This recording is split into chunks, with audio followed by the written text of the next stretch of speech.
All right, guys, I'm going to take you back in time a little bit. We're going to go back to 1973 in Stockholm, Sweden.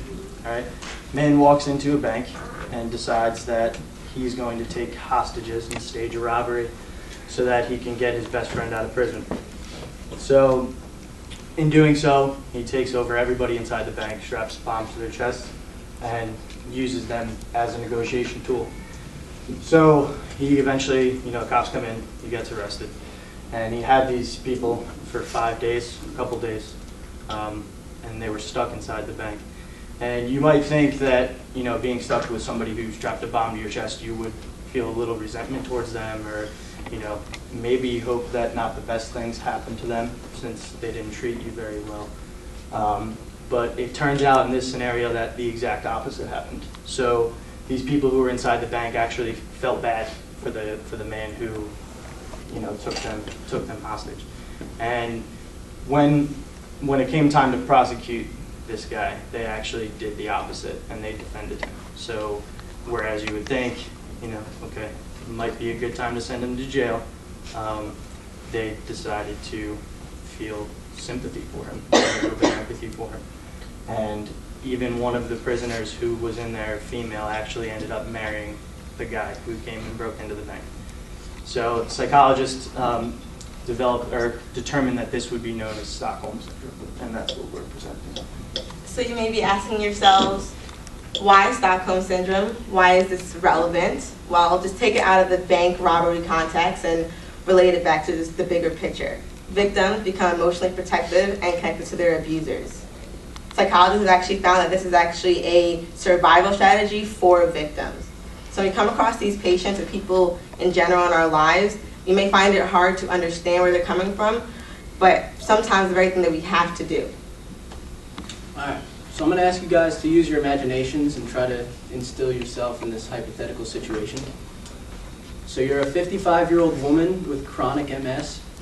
You've been bedbound for almost a decade, and your husband left you 5 years ago because he said watching you decline over all that time has just become too emotionally taxing, and so he couldn't handle it. You're very hurt at first, naturally, but you soon forgive him, and you realize that there's no reason both of you should be miserable, and you even think it would be selfish of you to expect him to carry the burden of your care when he could at least one of you could end up being happy.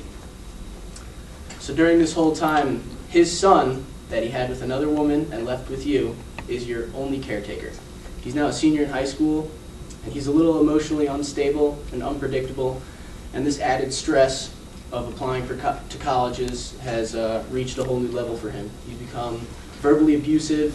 He's threatened to harm you physically over petty things like spilling a glass in the bed. And sometimes he just ups and leaves for almost the better part of a week at a time. Days on end, leaving you unwashed, unchanged, unfed, sitting in soiled linens, just wondering if he ever is going to come back. When you see him, you gently try to ask him to make time just once a day to stop in and make sure all the grounds are covered, because you'd be a lot more reassured.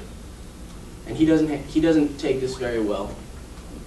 He calls you selfish for expecting more than he already gives, which you realize is more than everyone in the world combined gives you, which is nothing at all. He knocks you out with a baseball bat, and you wake up in the hospital, devastated, not because of your son's betrayal, but because he's been arrested.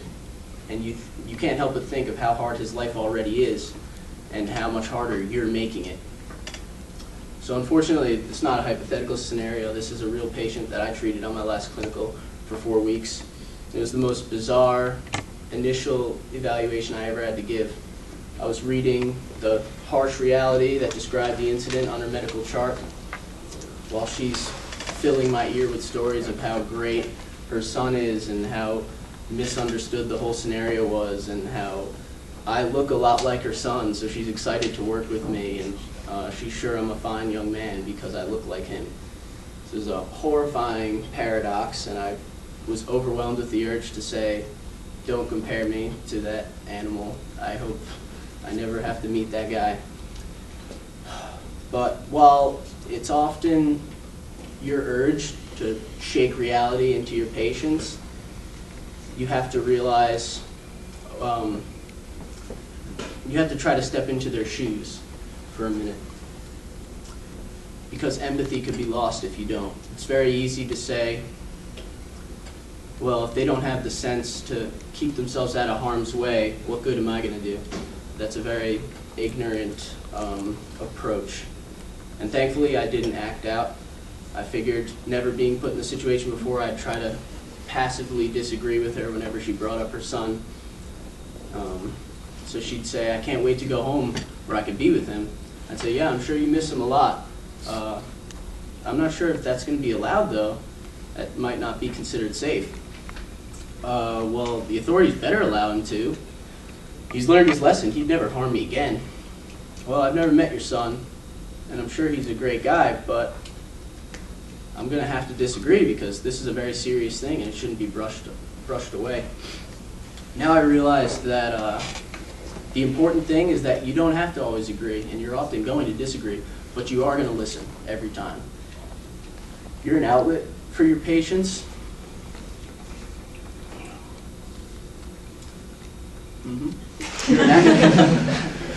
You're an outlet for your patients, and wow. Sorry, 1 second. And in order to keep up the highest quality of care, you need to always hold empathy in a high regard and minimize bias.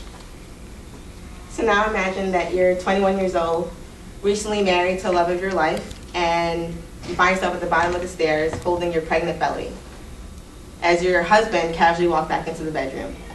This isn't the first time that he's hit you, and you thought that by carrying his child, the abuse would stop. But the abuse continues.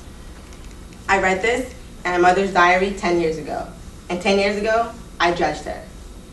I continued to read on. She had put her entire life on hold.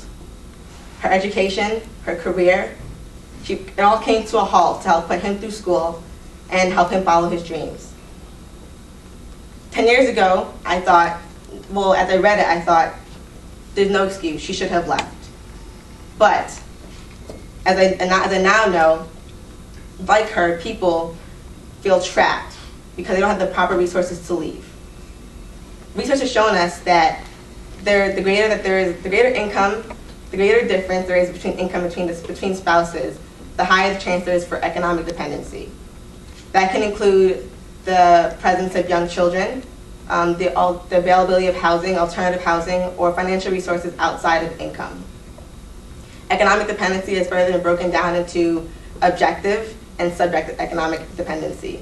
Objective being defined as the availability of resources, whereas subjective is defined as a person's own perception of their financial reliance and vulnerability.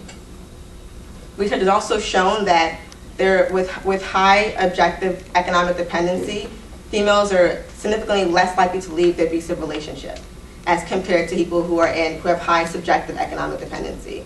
It was also shown that females who have higher objective economic dependency also are subjected to severe and life-threatening abuse where the abuser may use a gun or a knife to threaten their spouse, compared to subjective where the abuser will use physical aggression such as slapping or throwing things.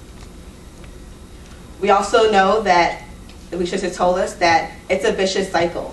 Dependency, economic dependency, increases as the abuse continues. So, as PTs, one of our roles is to advocate for our patients and provide them with the resources to be able to leave if they want to do that. Okay, so I also saw an abuse patient on my last clinical, but I'm going to spare you guys that story. So the bottom line here is that, you see a bunch of these cases on the news and you're always asking yourself, well, why don't they just leave? Or why don't they get out? Or, why are they still married? Like, you can get a divorce, it's not that hard. But we have to work as PTs the best we can to get rid of all those thoughts because you don't know the situations. And if you read a chart like John did that says abuse, and you go in saying, okay, well, this person is stuck in a scenario, so they're not going to work hard. They're not going to get better. You're automatically disservicing your patient. So we need to work the best we can in order to get rid of all of that. No matter what the reason is, if it's socioeconomic, if it's a matter of comfort, if they're kind of comfortable but they don't want to leave. Or if it's for kids' sake, PTs can help. PTs can be the outlet. We work to build relationships with our patients because we care about them. Physically, we want to restore them to their ability. So if they need somebody to talk to mentally, since they're not going to reach out on their own, we can be that person too.